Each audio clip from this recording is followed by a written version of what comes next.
녹정기, 김용원저, 제4권 8장.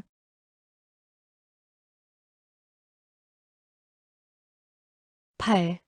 관음보살과 저팔계. 그는 어젯밤 영경사에 70냥이라는 은자를 시주했다. 주지대사는 대시주가 다시 왕림한 것을 보고 은근히 대접했다.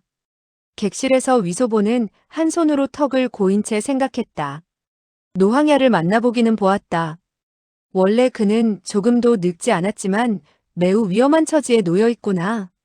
서장의 라마들이 그를 잡으려 하고 또 신룡교에서도 그를 잡으려 하고 있다. 그 옥림이라는 늙은 땡초는 꽤 잘난 척하고 있지만 아무런 재간도 있어 보이지 않는다. 진광방장 한 사람이 또 무슨 일을 어떻게 한단 말인가? 아무래도 며칠 후에 노항야는 다른 사람에게 잡혀갈 것 같다. 그렇다면 나는 소현자에게 무슨 변명의 말을 하지? 그러다가 고개를 돌리니 쌍아가 눈살을 찌푸리고 있었다. 그 표정은 무척 불쾌한 듯 했다. 위소보는 물었다. 쌍아, 무슨 일로 그렇게 언짢은 표정을 하고 있지? 쌍아는 대답했다. 아무것도 아니에요. 위소보는 말했다. 그대는 분명 무슨 생각을 하고 있어. 어서 말해보시오. 쌍아는 말했다. 정말 아무것도 아니에요. 위소보는 머리를 굴려보고는 말했다. 아, 알았소. 그대는 내가 조정에서 벼슬을 하고 있으면서도 그대에게 줄곧 말하지 않은 사실이 섭섭했구려.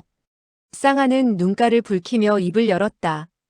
오랑캐의 황제는 아주 나쁜 사람이에요. 상공께서 어쩌다가 그들의 벼슬아치가 되었죠? 더군다나 큰 벼슬을 하게 되었죠? 말하는 그녀의 눈에서 눈물이 볼을 타고 흘러내렸다. 위소보는 어리둥절해졌다. 바보같이 그렇다고 울기는 왜 울지? 쌍아는 흐느끼며 말했다. 셋째 작은 마나님은 저를 상공에게 내어주시면서 상공을 시중들라고 분부하며 또 상공의 말을 들으라고 하셨어요. 그러나 그대는 조정에서 큰 벼슬을 하고 있어요. 우리 아버지와 어머니 그리고 두 분의 오라버니도 나쁜 벼슬아치들에게 죽었단 말이에요. 그대는 그리고 대성통곡을 했다. 위소보는 일시 어떻게 할 바를 몰라 재빨리 말했다. 되었소. 그만 우시오. 이제 그대에게 모든 것을 털어놓기로 하지. 솔직히 말하는데 내가 벼슬을 하는 것은 거짓이오. 나는 천지회 청목당의 향조회다. 천부지모, 반청복명이라면 알겠소? 나의 사부님으로 말하면 천지회의 총타주인 것을 이미 그대의 셋째 작은 마나님에게 말씀드렸소. 우리 천지회는 조정과 맞서고 있소. 우리 사부가 나를 황궁에 보내 벼슬을 하게 한 것은 오랑캐들의 소식을 알아내자는 것이외다. 이 일은 사실 비밀에 속하는 바이오. 만약 다른 사람이 알게 된다면 나는 목숨을 건질 수가 없소. 쌍아는 손을 뻗쳐 위소보의 입술을 막고 나직이 말했다. 그렇다면 빨리 그만하세요. 제가 그대에게 말하도록 다그쳤으니 모두 저의 잘못이에요. 그리고 눈물진 얼굴에 웃음을 띠고 다시 말을 이었다. 상공께서는 좋은 사람이니 물론 나쁜 짓을 하지 않을 거예요. 저는 정말 우둔한 계집애예요. 위소보는 웃으면서 응수했다. 그대는 착한 계집애지. 그리고 그녀의 손을 잡고 방에 걸터 앉은 다음 자기의 곁에 앉도록 했다. 그러고는 나직이 순치와 강희 간의 사정을 이야기했다. 이어서 다시 말했다. 소황제는 겨우 10여 세에 불과하오. 그런데 그의 아버지는 출가하여 화상이 되었으며 그를 버렸단 말이오. 그대도 생각해보시오. 황제가 불쌍하지 않소? 오늘 노황제를 잡으러 온 그 녀석들은 매우 나쁜 사람들이외다. 그런데 그대가 노항야를 구했으니 천만다행이외다. 쌍아는 한숨을 내쉬었다. 저는 어쨌든 좋은 일을 한 가지 했군요. 위소보는 말했다. 하지만 부처님을 보내려면 서방 극락세계까지 보내주어야 한다라는 말이 있어. 그 사람들은 다시 방장에 의해 풀려나게 되었을 것이요. 그들은 반드시 가만히 있지 않고 되돌아서서 다시 노항야를 잡아서는 그의 살을 한 조각 발라내어 구워 먹는다면 야단나지 않겠소? 그는 쌍아의 마음이 곱다는 것을 알았다. 그리하여 그녀가 용감하게 사람을 구하도록 부추기려고 일부러 순치의 처지를 매우 비참하게 묘사한 것이었다. 쌍아는 몸을 흠칫하더니 입을 열었다. 그들이 그분의 고기를 먹으려 하는 것은 무엇 때문이지요? 위소보는 말했다. 당나라 화상이 서천으로 불경을 가지러 갔던 고사를 들은 적이 있소? 쌍아는 말했다. 들은 적이 있어요. 그 화상에게는 손오공과 저팔계가 있었죠? 위소보는 말했다. 길을 갈 때 많은 요괴가 모두 그 당나라 화상의 고기를 먹으려고 했소. 요괴들은 그 화상이 성승이기 때문에 그의 고기를 먹으면 부처님이나 신선이 된다고 믿지 않았소? 쌍아는 말했다. 아, 알겠어요. 그 나쁜 사람들은 역시 노황제 화상을 성승이라고 생각하고 있군요. 위소보는 말했다. 그래. 그대는 정말 총명하군. 노황제 화상은 당나라 화상에 견줄 수 있고 나쁜 사람들은 요괴에 비유할 수 있지. 나는 그야말로 선행자에 비유할 수 있으며 그대는 바로. 그리고 그는 두 손을 자기 귀에 갖다 대고 흔들거리며 부채 모양을 해보였다. 쌍아는 웃으며 물었다. 그대는 내가 저팔계라는 거예요? 위소보는 말했다. 그대의 모습은 관음보살과 닮았지만 행하는 것은 저팔계의 일이야. 쌍아는 급히 손을 흔들었다. 보살님에 대해 불경스러운 말씀을 하지 말아요. 상공, 그대는 관음보살 곁에 그 선제동자 홍해아가 되세요. 저는 바로. 거기까지 말하더니 그녀는 얼굴을 붉히며 말을 잇지 못했다. 위소보는 말했다. 맞았어. 내가 선제동자라면 그대는 바로 용녀이지. 우리 두 사람은 언제나 함께하며 어떤 일이 있어도 헤어지지 않지. 쌍아의 얼굴은 더욱 붉어졌다. 그리고 나직이 말했다. 그대가 나를 마다하고 몰래 떠나버린다면 모르되 그렇지 않다면 영원히 그대의 시중을 들겠어요. 위소보는 손을 뻗쳐 자기 목을 치는 신용을 했다. 그대가 나를 마다하고 몰래 떠나버린다면 모르되 그렇지 않을 때는 나의 목을 자른다 하더라도 그대를 내쫓지 않겠소. 쌍아 역시 손을 뻗쳐 자기 목을 베는 신용을 했다. 저의 목을 자른다 해도 저는 가지 않겠어요.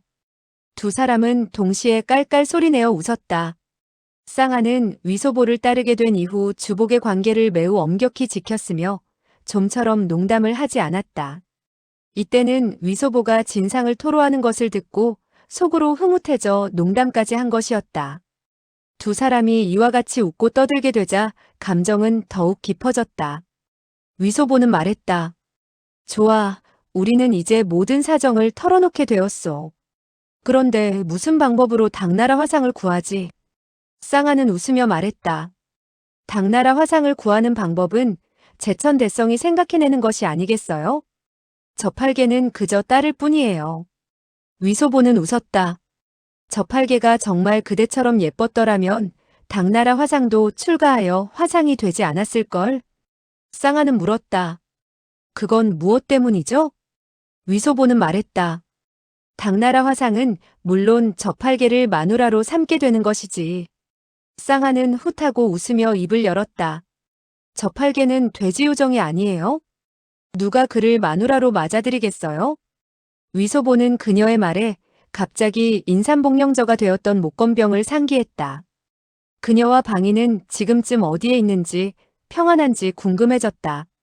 쌍아는 위소보가 멍하니 생각에 잠긴 것을 보고 감히 방해하지 못했다.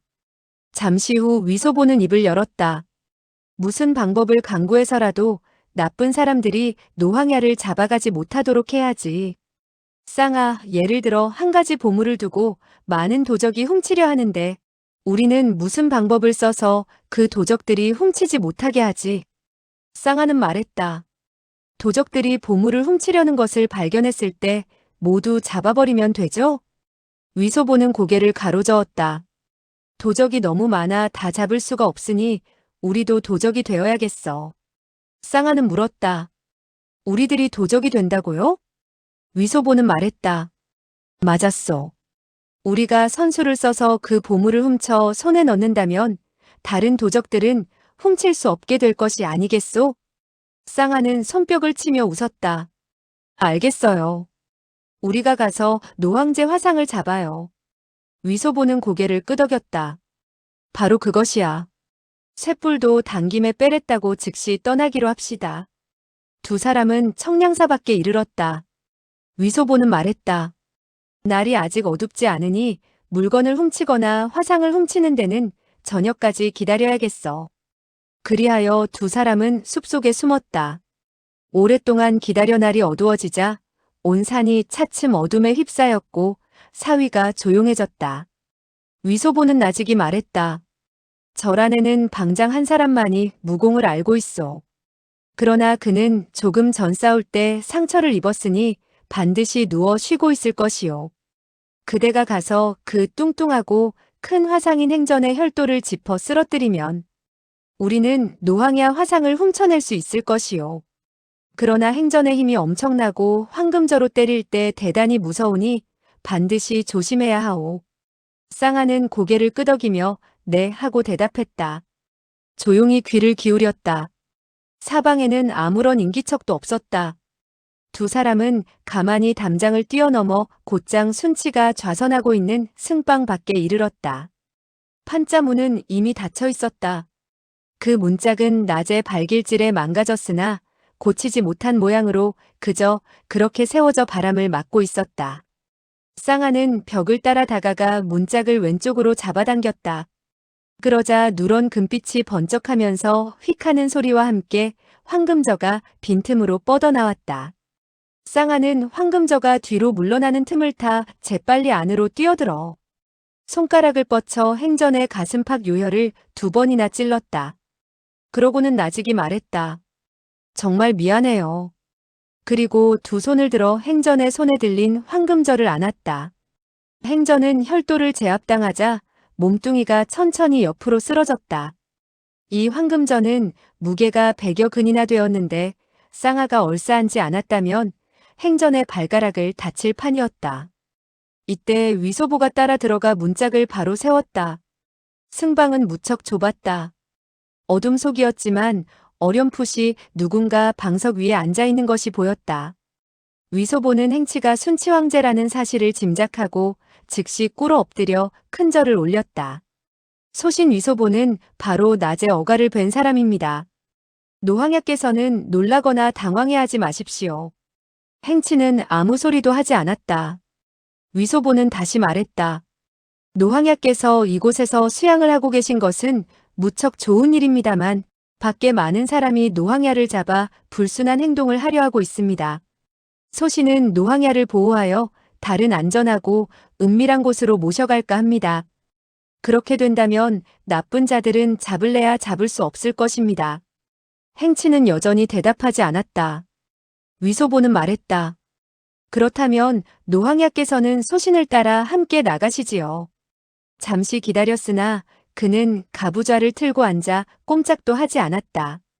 이때 위소보는 어둠에 어느 정도 익숙해져 행치가 앉아있는 자세가 낮에 보았던 옥림과 똑같다는 것을 알았다.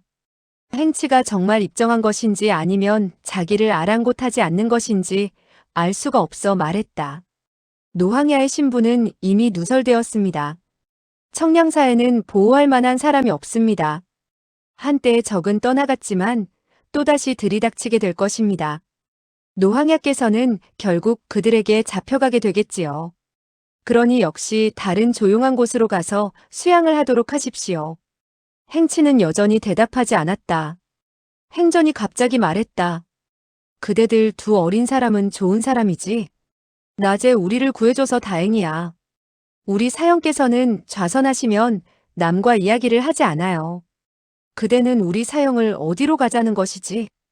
그의 음성은 본래 우렁찼는데 억지로 낮추려다 보니 목이 쉰 소리로 들렸다. 위소보는 몸을 일으켰다. 어디로 가든 좋소이다. 그대 사형이 가고 싶은 곳으로 우리가 호송해드리지요. 그저 나쁜 자들이 찾지 못하고 두 분이 편안하고 조용하게 연부를 할 수 있는 곳이면 됩니다. 행전은 말했다.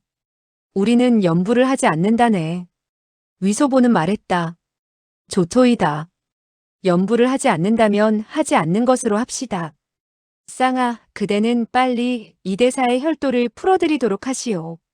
쌍아는 행전의 등과 옆구리를 몇 번 주물러 혈도를 풀고는 말했다. 정말 미안해요. 이때 행전은 행치에게 공손히 입을 열었다. 사형, 이 두 어린 사람이 우리에게 잠시 나가 피하도록 하라는군요. 행치는 말했다. 사부님께서는 우리 보고 청량사에서 떠나라는 말씀은 없으셨네.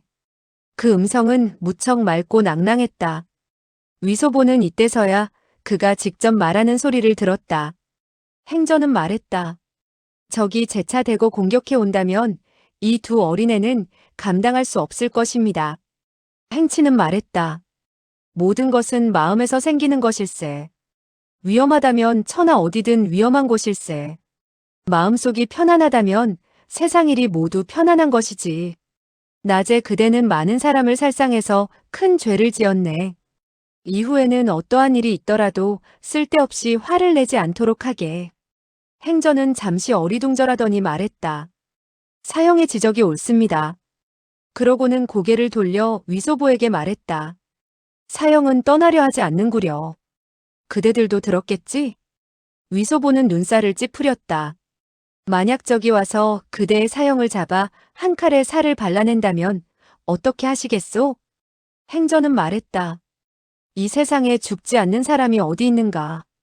몇 년 더 살아도 그렇고 덜 살아도 그렇고 별 차이가 없는 것이라네. 위소보는 말했다. 어찌 차이가 없다는 것이오? 죽은 사람과 살아있는 사람의 차별이 없고 남자와 여자의 차별이 없다면 화상과 자라와 돼지가 차별이 없다는 것이오? 행전은 말했다. 중생은 평등하다네. 원래는 다 그런 것일세. 위소보는 속으로 생각했다. 이름이 하나는 행치고 하나는 행전이로구나. 정말 약간 돈 것 같다. 가자고 권해봐야 소용없겠군. 그렇다고 노항야의 혈도를 짚어서 억지로 끌고 나가는 것은 너무나 불경스럽고 발각될 우려도 있으니 일시 그는 속수무책이어서 울화가 치밀었다. 참지 못한 그가 입을 열었다. 뭐가 차별이 없다는 말이오? 그렇다면 황후와 단경황후도 차별이 없는데 무엇 때문에 출가를 했단 말이오? 행치가 갑자기 몸을 일으키며 떨리는 음성으로 말했다. 그대는 무슨 말을 하는가? 위소보는 말을 뱉고 나서야 후회가 되어 즉시 무릎을 꿇고 말했다. 소신이 터무니없는 말을 짓거렸습니다. 노황야께서는 화를 내지 마십시오. 행치는 말했다. 옛날 일은 이미 잊은 지 오래일세. 그대는 또 어째서 그런 칭호를 쓰는가? 빨리 일어나게. 내 그대에게 물어볼 말이 있네. 위소보는 네 하고 일어난 후 생각했다. 역시 자극을 받으니 입을 여는군. 어느 정도 단서는 잡힌 셈이지. 행치는 물었다. 두 분 황후의 이름을 어디서 들었는가? 위소보는 말했다. 해대부가 황태후에게 하는 말을 들었습니다. 행치는 물었다. 해대부를 아는가? 그는 어떻게 되었는가? 그는 황태후에게 죽임을 당했습니다. 행치는 놀라 물었다. 그가 죽었다고? 황태후는 화골면장으로 그를 죽였습니다. 행치는 떨리는 음성으로 말했다. 황태후가 어떻게 무공을 안단 말인가? 그대가 어떻게 알았지? 위소보는 말했다. 해대부와 황태후가 잔영궁 화원에서 싸우는 것을 제가 친히 목격했습니다. 행치는 물었다. 그대는 어떤 사람인가? 위소보는 말했다. 소신은 어전시위 부총관 위소보입니다. 당금 황상께서 친히 봉하신 것으로 어찰이 여기 있습니다. 그러고는 강의에 어찰을 꺼내 올렸다. 행치는 잠시 멍해지더니 어찰을 받으려 하지 않았다. 행전이 입을 열었다. 이곳에서는 등불을 켜지 않는다. 행치는 한숨을 내쉬며 물었다. 소황제의 몸은 괜찮은가? 그는 황제 노릇을 하는 것이 즐겁다고 하던가. 위소보는 말했다. 소황제께서는 노황야께서 건재하시다는 사실을 알고는 오대산으로 날개가 달렸으면 달려와 보려 하십니다. 궁 안에서 크게 울부짖는 등 슬퍼하고 또 기뻐하며 어떻게든 오대산으로 오려 하셨습니다. 나중에 조정의 대사를 그르치게 될까봐 소신을 먼저 보내 문안을 드리도록 했습니다. 소신이 돌아가 품하면 소황제는 친히 이곳으로 달려올 것입니다. 행치는 떨리는 음성으로 말했다. 그는 올 필요가 없다. 그는 훌륭한 황제로군. 먼저 조정의 대사를 생각하니 나와 같지는 않구나. 말하는 그의 음성은 이미 목이 메어 있었다. 어둠 속이었지만 그의 눈물이 앞섭해 떨어지는 소리를 들을 수 있었다. 쌍하는 그가 부자지간의 정을 드러내는 것을 보고 가슴이 쓰라린 듯 덩달아 눈물을 흘렸다. 위소보는 이때가 기회라고 생각했다. 해대부는 모든 사실을 똑똑히 알아내었습니다. 황태후께서는 먼저 영친왕을 해쳐 죽이고 또 단경황후를 해쳐 죽인 이후 그녀의 누이인 정비마저 해쳐 죽였습니다. 그리고 다시 소황제의 어머니를 해쳐 죽였습니다. 해대부는 이 사실을 알고는 원흉을 조사하려다 황태후에게 죽임을 당했습니다. 황태후는 비밀이 누설된 것을 알고 많은 사람을 보내 오대산에서 노황야를 해치려 하고 있습니다. 영친왕, 단경황후, 정비가 무공 고수에게 해침을 당했다는 사실은 해대부가 조사해 행치에게 알린 것이 맞았다. 그러나 행치는 황태후가 직접 손을 썼다는 것은 믿으려 하지 않았다. 그는 한숨을 내쉬며 말했다. 황후는 무공을 모른다네. 위소보는 말했다. 그날 밤 황태후가 해대부에게 한 말을 들으신다면 아시게 될 것입니다. 그러고는 그날 밤 두 사람이 주고받은 말을 옮겼다. 말솜씨가 좋아 재빨리 짓거렸지만 사연은 분명했다. 행치는 본래 다정다감한 사람이었다. 동학비에 대한 정이 깊어 황제 자리도 버리고 만승지위를 던진 채 작은 방에 자신을 가두었던 것이다.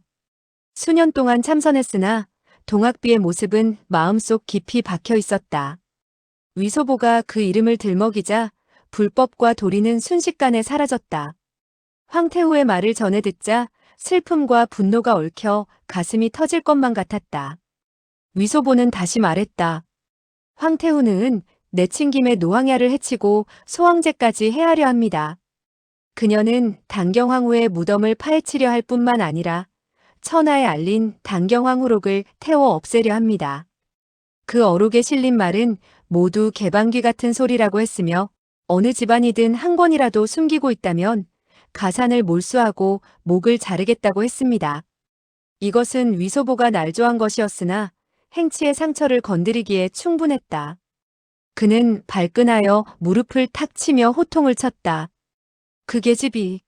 나는 이미 그녀를 피하려 했는데 일시사정을 두었더니 결국 큰 화를 저지르는구나.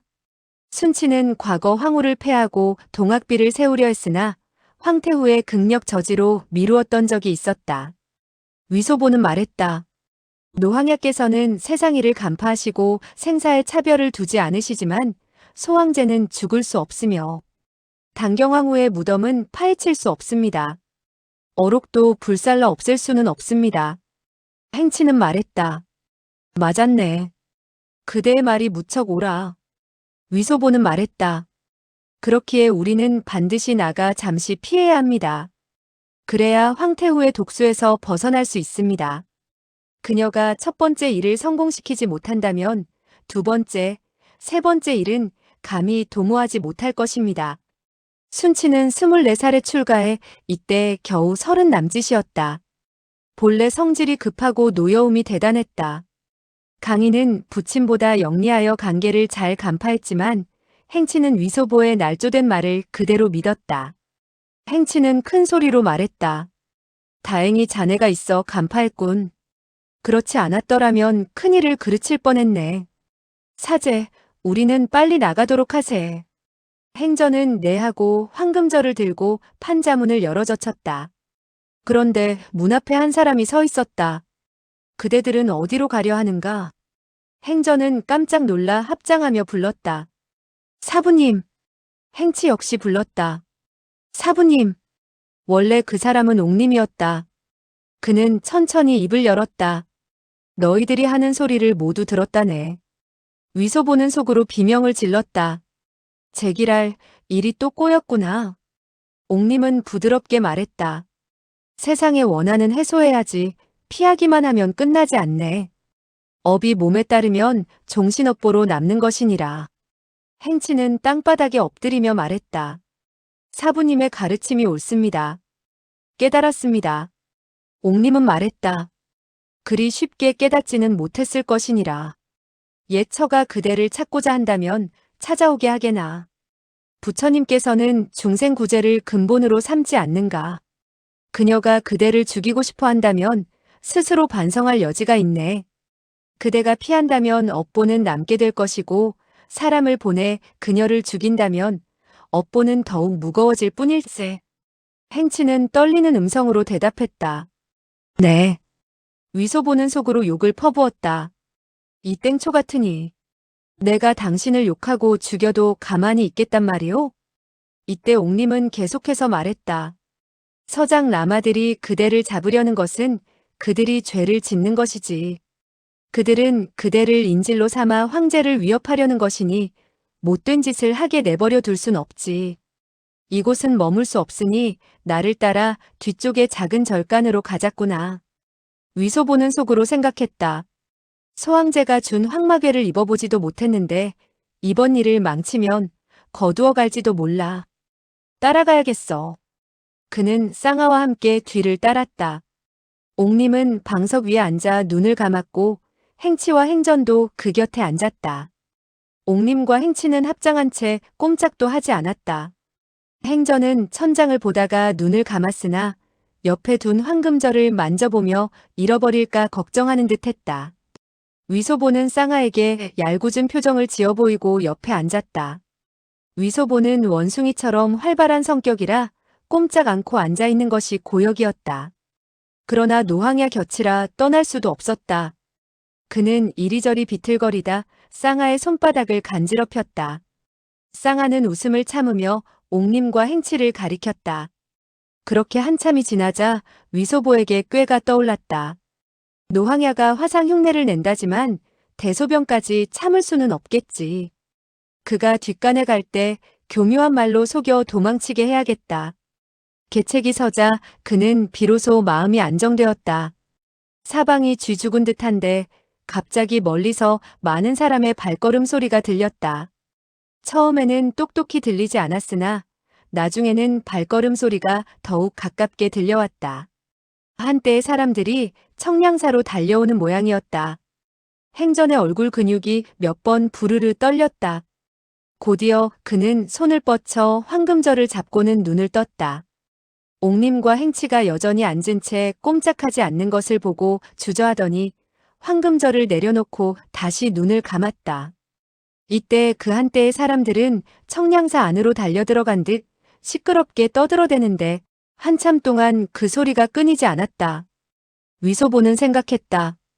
그들은 절 안에서 노항야를 찾지 못한다면 이곳으로 올 것이 아닌가. 저 늙은 땡초가 어떻게 막을 것인지 두고 봐야겠구려. 아니나 다를까 약 반 시즌이 지나자 한때의 사람들이 뒷산으로 우르르 몰려들었고 곧 절간 밖에 도달하는 기척이 들렸다. 그리고 누군가 부르짖었다. 안으로 들어가 수색을 해라. 행전은 벌떡 몸을 일으키더니 황금절을 들고서 선방의 문 앞을 막아섰다. 위소보는 창가로가 바깥을 내다보았다. 달빛 아래 시커먼 것이 모두 사람의 머리였다. 고개를 돌려 다시 옥님과 행치를 바라보았다. 두 사람은 여전히 앉아서 꼼짝도 하지 않았다. 쌍아는 살그머니 입을 열었다. 어떻게 하죠? 위소보는 나직이 말했다. 나중에 저 사람들이 달려들어오면 우리들은 노항야를 구출해서 뒷문으로 빠져나가자고. 잠시 여유를 두었다가 다시 말을 이었다. 만약 중도에 헤어지게 된다면 영경사에서 만나도록 하지. 쌍아는 고개를 끄덕였다. 그런데 저는 노항야를 안을 수가 없을 것 같아요. 위소보는 말했다. 그렇다면 끌고서라도 도망쳐야지 뭐. 벼랑간 밖에서 무사람이 부르짖는 소리가 들렸다. 누가 안으로 함부로 뛰어드느냐. 잡아라. 들어가지 못하도록 해라. 빌어먹을 잡아라. 사람의 그림자가 흔들하더니 문 안으로 두 사람이 들어왔다. 바로 행전의 곁을 스칠 듯 하면서 안으로 들어오더니 옥님에게 합장하고 허리를 굽혀 보이곤 땅바닥에 단정히 앉았다. 놀랍게도 몸에 잿빛 옷을 걸친 화상들이었다. 선방의 방문은 본래 좁았다. 행전의 체구가 우람하여 문을 막고 서자 그의 양옆으로는 빈틈이 없어 보였다. 그런데 그 두 명의 화상은 날렵하고도 교묘하게 뛰어든 것이다. 뛰어들 때 행전의 옷자락도 건드리지 않았는데 실로 그들이 어떻게 방 안으로 들어올 수 있었는지 알 수가 없었다. 밖에서 다시 고함치는 소리가 들렸다. 또 누가 왔다. 막아라. 잡아라. 곧이어 퍽, 쿵 하는 소리가 크게 일었다. 누군가 나라가 땅바닥에 쓰러지는 소리였다. 이어 선방 안으로 두 명의 화상이 들어오더니 아무 소리도 하지 않고 먼저 들어왔던 두 명의 화상 아래쪽에 앉았다. 이와 같이 승려들이 끊임없이 들어왔다. 위소보는 크게 흥미를 느꼈다. 도대체 얼마나 많은 화상이 들이닥칠지 모른다고 생각했으며 몇 사람 더 들어오면 선방에는 앉을 틈도 없게 된다고 느꼈다. 그러나 9쌍이 들어온 이후에는 다시 들어오는 사람이 없었다. 9번째 한 쌍 가운데 한 사람은 바로 청량사의 방장 진광이었다. 위소보는 의아해하면서도 기뻤다. 이 17명의 화상들의 무공이 만약 진광과 비슷하다면 적이 아무리 많다 하더라도 두려울 것이 없겠구려. 밖에서 적들은 떠들고 있었지만 감히 문 안으로 뛰어드는 사람은 없었다. 한참 후 한 늑수그레한 음성이 낭낭히 울렸다. 소림사가 청량사를 대신해 나서서 이를 가로막겠다는 것이오? 선방의 무사람은 대답하지 않았다. 잠시 후 바깥의 노인이 다시 말했다. 좋소. 오늘 소림사 18라한의 체면을 봐서 우리가 단념하도록 하지. 가세. 바깥에서 서로 부르거나 휘파람으로 전하는 소리가 들리더니 무사람이 모두 물러갔다.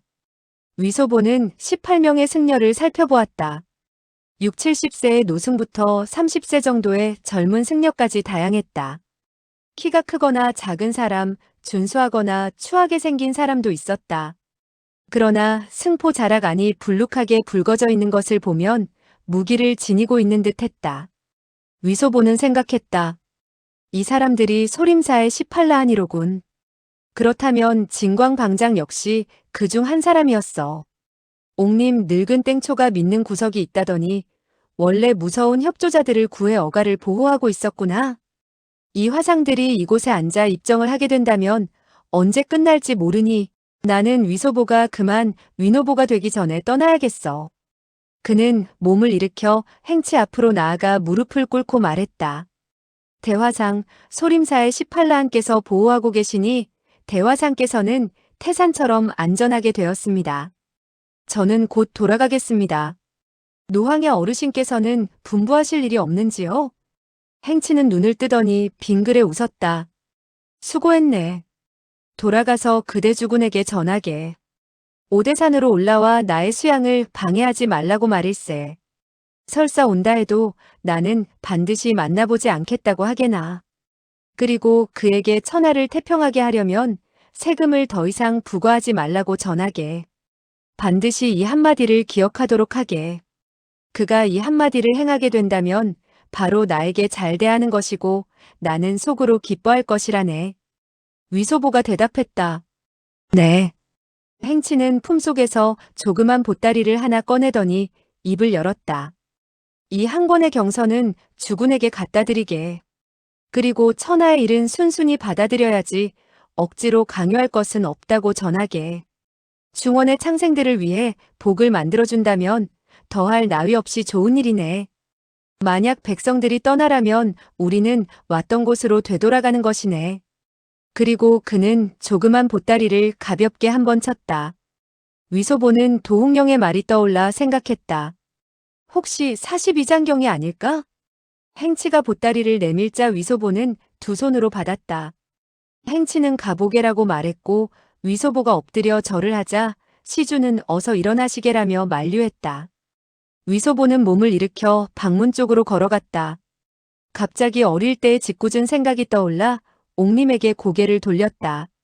노화상 그렇게 오래 앉아있으면 소변이 마렵지 않으시오? 옥님은 마치 못 들은 듯 했다. 위소보는 씩 웃고 문 밖으로 한 걸음 내디뎠다. 행치가 덧붙였다. 자네는 주군에게 어머니가 아무리 잘못한 게 있더라도 어머니는 어머니이니 예의를 저버리지 말고 원망하지 말라고 전하게. 위소보는 대답하며 속으로 생각했다. 그 말은 전해주지 않겠어. 행치는 다시 한마디를 보탰다. 모든 점에 있어서 조심하라고 이르게. 위소보는 영경사로 돌아와 보따리를 풀었다. 아니나 다를까 한 권의 42장경이었는데 책 겉장이 누런 비단으로 만들어져 있었다. 그는 행치의 말과 도홍령의 말을 대조해보니 딱 맞아떨어졌다. 왔던 곳으로 돌아간다는 것은 만주인이 관외로 되돌아간다는 뜻임이 틀림없었다. 노황야께서는 소현자에게 이 경서를 갖다 주라고 하셨지만 내게는 이미 5권의 경서가 있다. 8권 가운데 2권이 모자란 셈인데 소현자에게 줘봐야 겨우 3권뿐이니 역시 쓸모없는 일 아니겠구나. 다행히 노황야는 소현자를 만나지 않겠다고 하셨으니 이 책을 받은 증거도 없다. 손안의 보물을 챙기지 않는 것은 조상님께 죄를 짓는 일이지. 하지만 황제의 신임을 생각하니 친구를 배신하는 것 같아 영웅호걸답지 못하다는 생각이 들었다. 결국 그는 이 경서를 친구에게 건네주기로 판단했다. 다음 날 아침 위소보는 쌍아 일행과 하산했다. 도중에 쌍아같이 아리답고 온순하며 무공이 고강한 하녀를 얻게 되어 속으로 무척 기뻐하였다. 10여리쯤 내려갔을 때 맞은편에서 한 명의 두타가 올라왔다. 키가 행전처럼 컸으나 기이할 정도로 비쩍 말라 피골이 상접한 해골 같은 모습이었다. 위소보는 겁이나 길을 비켰으나 두타가 앞을 막아섰다. 그대는 청량사에서 내려오는 길이요? 아니외다. 우리들은 영경사에서 내려오는 길이외다. 두타는 위소보의 어깨를 잡고 마주보더니 물었다. 그대는 황궁 안의 태감 소개자이지? 위소보는 전신에 맥이 빠지는 것을 느끼며 나는 양주의 위공자여. 라고 소리쳤다. 쌍아가 나서서 두타의 천하려를 짚었으나 철판을 치는 듯 손가락만 아플 뿐이었다. 두타는 쌍아마저 한 손으로 낚아채며 헤헤 웃었다. 그대 소태감의 무공이 매우 뛰어나군. 놀라워. 두타는 두 사람을 든 채 산 위로 나는 듯 달려갔다. 위소보는 이 두타가 산신이나 요괴가 아닐까 생각했다. 두타는 산봉우리 아래 그들을 내려놓고 협박했다. 솔직히 말하지 않으면 아래로 내던지겠다. 위소보는 기지를 발휘해 쌍아가 자신의 마누라이며 부잣집 딸과 도망친 것이라고 거짓말을 늘어놓았다.